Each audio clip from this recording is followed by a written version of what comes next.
गोर लगै छी। हम चमचम मैथिली गीत में अहाँ सबके स्वागत करै छी।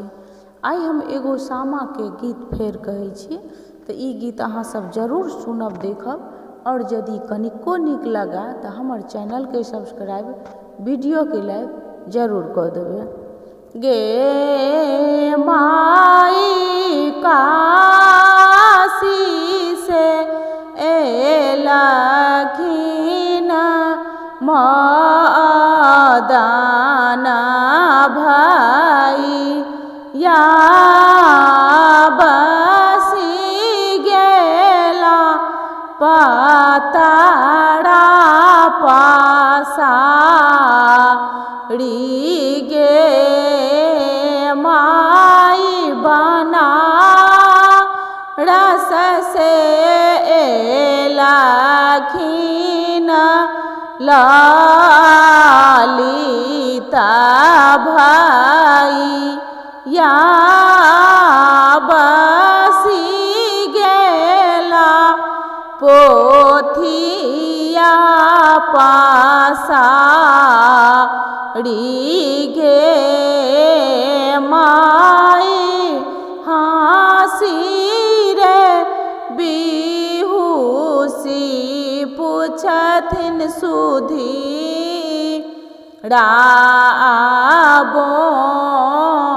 हीना गुनु भैया साम के रादी नागे माई कार्तिक मासा बोहिन चांद पूरनी ओही दीना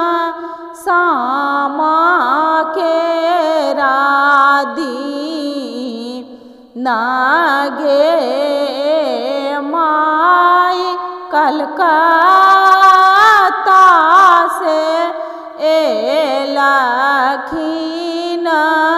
ललन पंडित भाई या बसी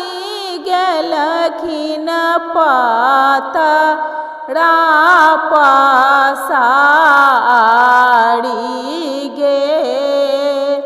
माई हाँसी रे बिहुसी पूछथिन चामा चामा बोहिन गुनु भैया सामा के रादी नागे माई